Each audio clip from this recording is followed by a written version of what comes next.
everyone, this is the Fab 5.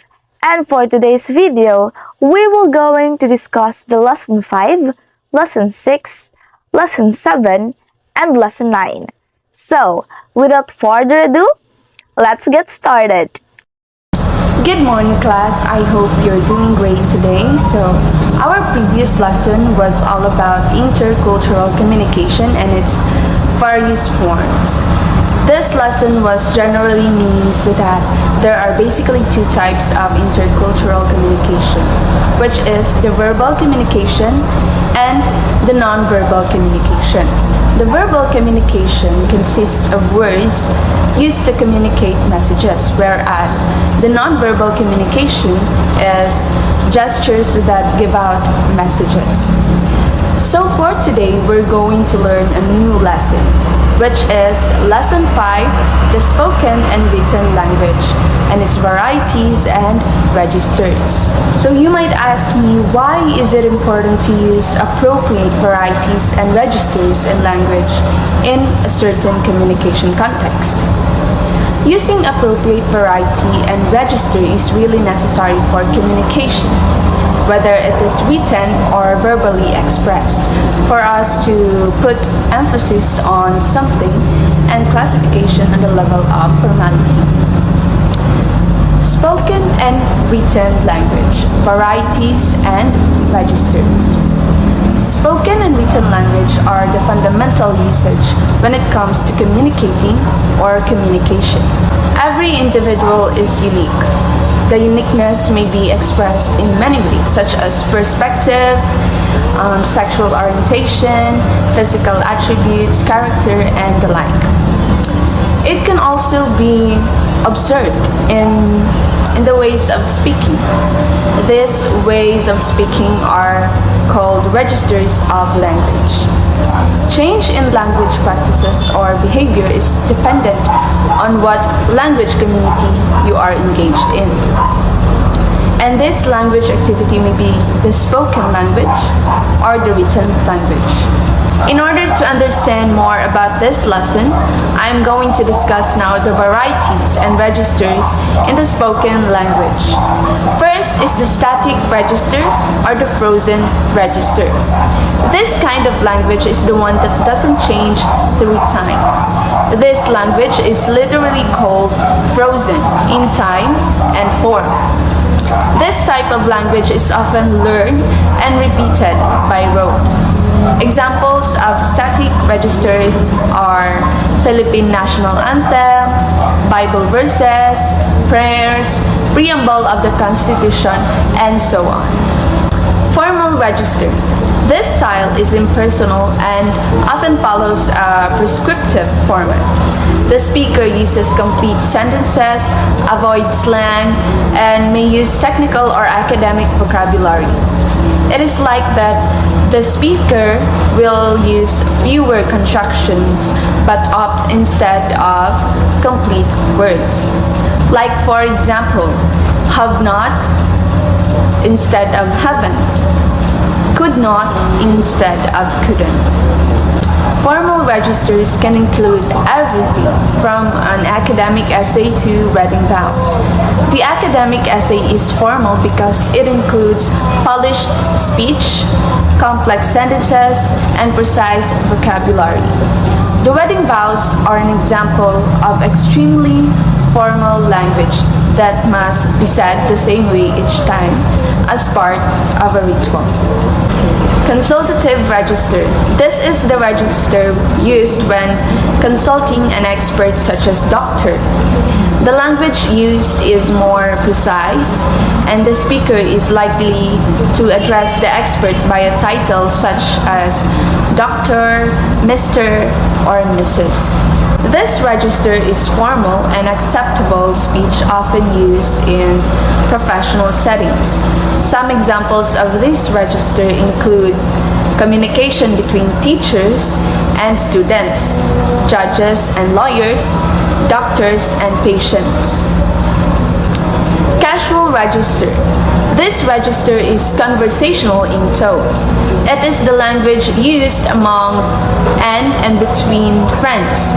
Words are general rather than technical. This register may include more slang and colloquialisms.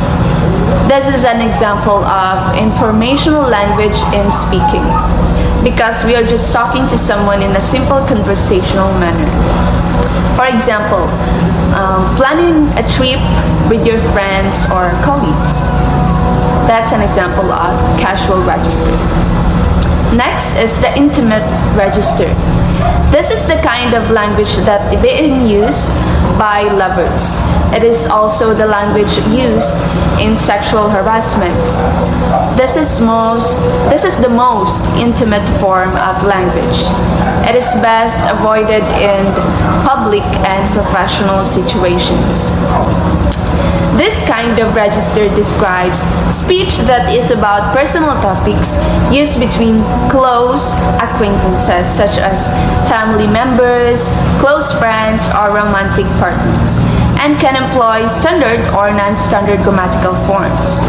A listener will usually also use intimate register to reply to someone also using this register. Like, for example, having a clingy kind of communication to your lover or your mom or your friend is a kind of intimate register communication already. After discussing all of those registers in communication, let's proceed now to the written language varieties and registers. So the formal and informal text. Text can be formal or informal. Formal texts, which are more impersonal, serve different purposes, while informal texts are more casual and spontaneous. The tone, choice of words, and the organization vary between the two styles. Now let's go first to the formal text. Formal text. Formal writing is written for an audience you do not know on personal level. It is often the main style in academic writing, unless otherwise noted, and is more complex than informal writing. Formal writing is serious. Being formal means following social rules, conventions, and etiquette. And in writing, it means to write in a short, concise manner to convey information. Examples of formal text or formal writing. The scholarly papers such as research papers, critical essays, review articles. Second, the professional writings such as business proposal, resume, emails, reports, and many more. And lastly is the academic papers, which is the book reviews, essay, exams, term papers, seminar papers, and many more. There are also rules in the formal register in writing. First is the formal language does not use any contractions, since the use of contractions is inappropriate in formal legal writing. Second, formal language does not use colloquialism. Informal language is more casual and spontaneous. Third, formal language focuses on vocabulary choice. Fourth, formal language makes use of the discipline-specific vocabulary. Fifth is that the formal language spells out number less than 100. So in writing formal language, the numbers should be in sentence form and not in the mathematical form. Next is the formal language observes the use of capitalization and avoids abbreviations, since abbreviations and acronyms are shortened form of words or phrases. Generally, abbreviations are not acceptable in any academic or formal writing. And lastly is that formal language makes use of complex sentences structures, infrequent use of personal pronouns, and lack of colloquial or slang terms. Informal language allows the use of non-standard English forms, colloquial vocabulary, and typically shorter sentence structures. Informal text. Informal language and writing are suitable for use every day.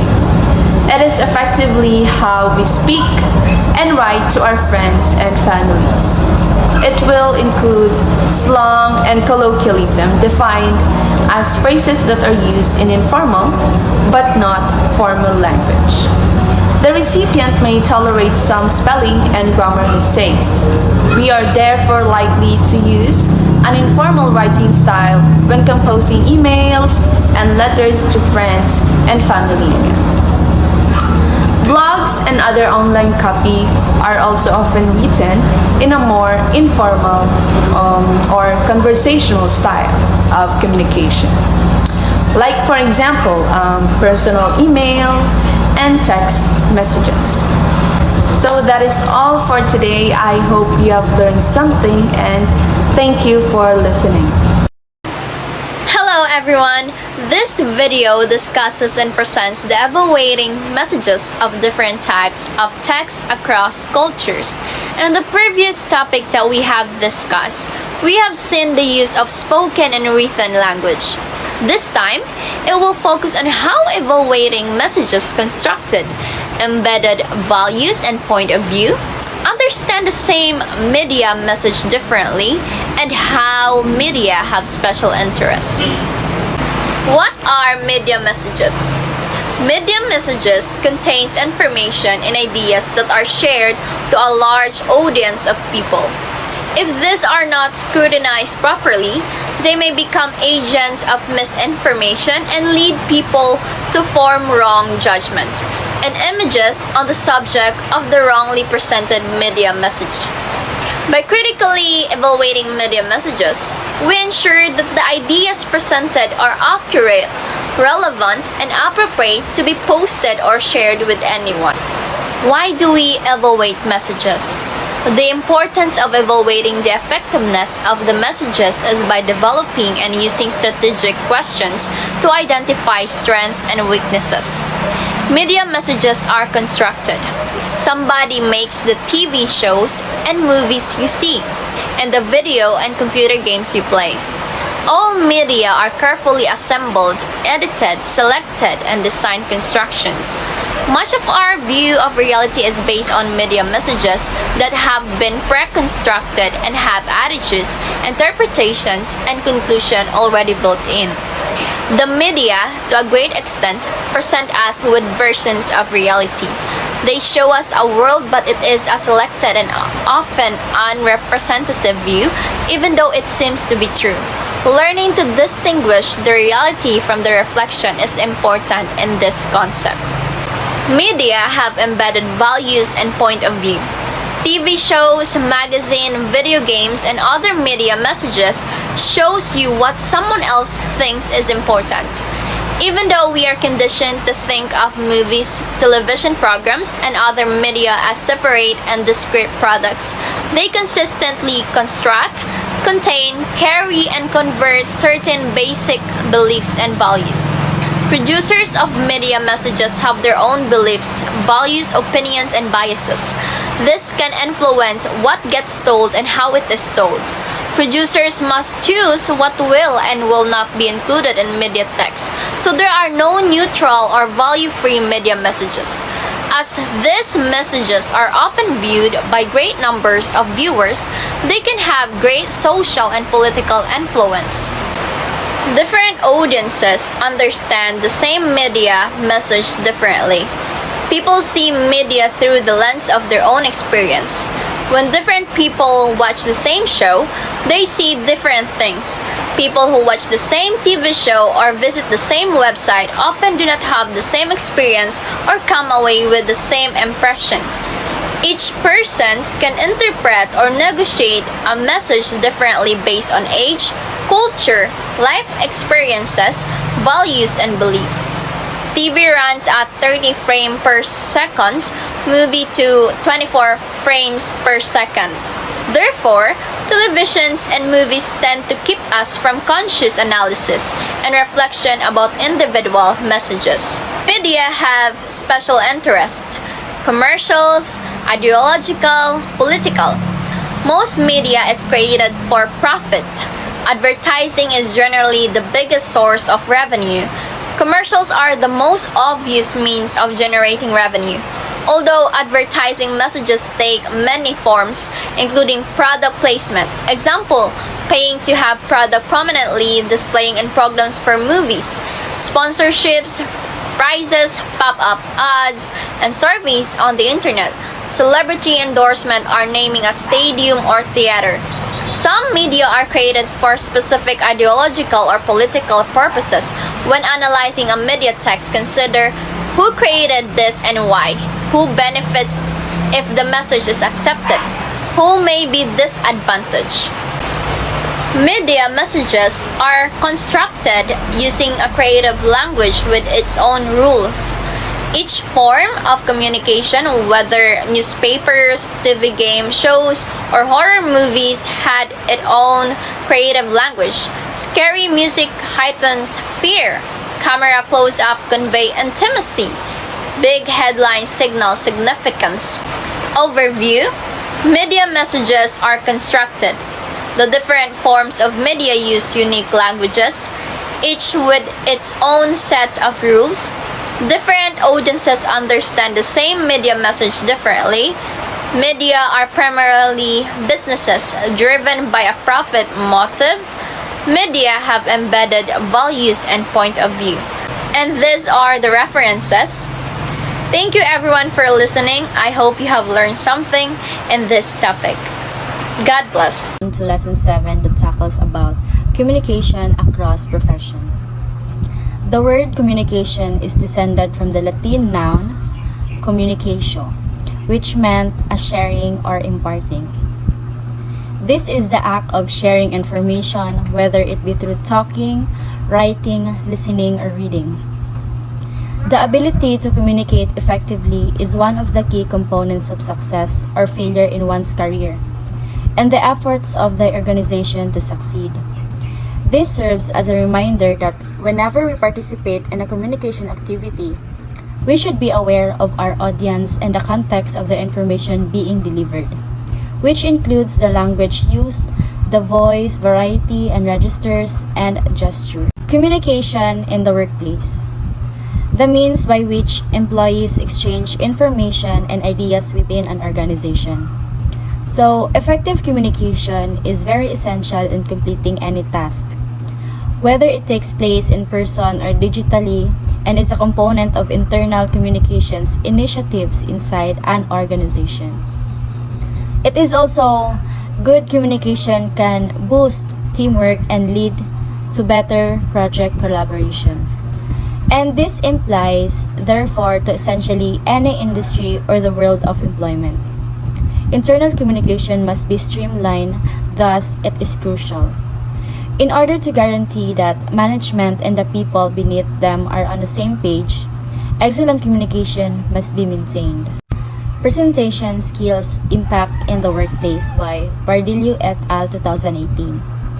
So this includes at networking function, meeting new people or renewing acquaintances, at an intimidating interview, at face-to-face meeting or via teleconferencing, speaking to colleagues and staff, presenting project proposals to clients, presenting reports, research output at forum, speaking at large internal meetings, conducting trainings, participating in seminar workshops. The effects on presentation skills at work are as follows. People with high soft skills have an inquisitive nature that enables them to quickly gain market information and seek professional leads. You can always be sure that you are communicating with your team members in the proper way if you have strong presentation skills. This will aid in preventing misunderstandings and improve team effectiveness and efficiency. Additionally, this lessens the pressure on the teams to perform better. Next, communication strategies to increase work productivity by Kashyap 2019. In what way should companies productively communicate to benefit the employees? Effective communication between managers and employees, which includes precise instructions, prompt message delivery, and appropriate explanation, is the foundation of success cooperation. And also, a communication strategy ensures that everyone involved has adequate information to communicate about it, maintaining consistency in the workplace and preventing any ambiguity. Value of effective communication in the workplace. When communication is effective, it leaves all parties involved satisfied and feeling accomplished. By delivering messages clearly, there is no room for misunderstanding or alteration of messages, which decreases the potential for conflict. Effective communication in the workplace is an integral part of company success. Quality communication in the workplace can eliminate unnecessary problems and promote better performance. Next, business meetings in action. The way to make the business operate relevantly and profitably. It gives the organization's leaders the setting to share and remind the missions and goals of the business. So, it is used by teams to learn from experience and use what they've learned to improve future work, such as formal meetings, informal meetings, update meetings, team building meetings, and many more. Next is 8 Ways to Make Meetings Better by Baradillo et al. 2018. So we have here first, be prepared. Have a meeting agenda, start on time and end on time, have fewer meetings, accept other participants' ideas, have focus, delegate tasks clearly, and ask for feedback. Every week, the staff should look forward to the team meeting as a chance to voice their concerns, share ideas, ask questions, obtain crucial information, and feel involved in the process as a whole. Next, correspondence in the business.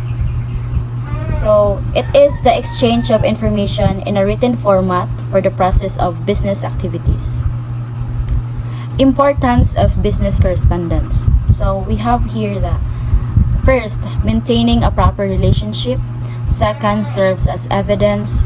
Third, create and maintain goodwill. Fourth, inexpensive and convenient. 5, formal communication. And lastly, 6, helps in the expansion of business. So, numerous factors are significant in business correspondence. Its key characteristic is the simplicity of getting in touch with and speaking with various parties. There are exemptions, meeting people in person is possible. Business correspondence also facilitates meeting a few corporate objectives.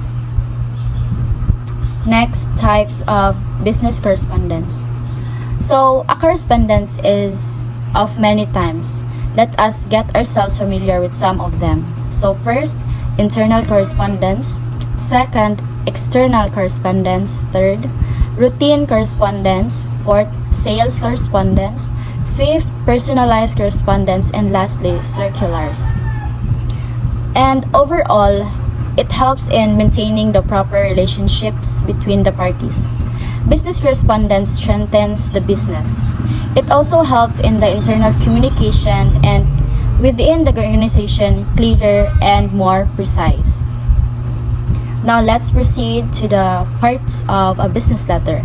So when we say business letters, it is a formal document often sent from one company to another or from a company to its clients, employees, and even stakeholders, for example. So, inside a business letter or the format of business letter, we have the heading, date, reference, inside address, subject, salutation, body of the letter, complimentary clause, signature, enclosures, copy circulation, and postscript. It's significant because it makes it possible to express opinions, agreements, or intentions in writing which cannot be done when communicating verbally. Additionally, they develop the company's persona, representing its ethics and professionalism. Good day everyone, I am Rachel Diaz and I'll be discussing Lesson 8. Lesson 8 covers two topics. The first topic is technical report writing and the second is interview for successful employment. So let's discuss the first topic, which is technical report writing. Lesson 8 aims to create clear, coherent, and effective communication material. Second is to present ideas persuasively using appropriate language, vocal variety, and movements. Third is to consider audience and context in communicating ideas like interview. And to the last is determine parts and function of technical report writing. So, what is technical report? It is also a formal report intended to convey technical information in a clear and easy to understand format. It is divided in two sections that allow readers to access varying levels of information. Technical report writing are usually designed to convince the reader of your position, persuade them to act, or inform them of your findings. So, here's a guide that gives a brief description of each section that is commonly used in any technical report. The first section is title page. This page should include all the information necessary for a reader to identify the content of article, its author, origin of the article, and the article type. Second section is the summary. A technical report summary or abstract should include a brief overview of your investigation, outcomes, and recommendation.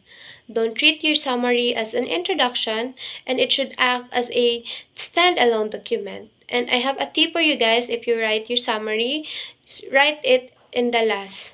So, the third section is the content.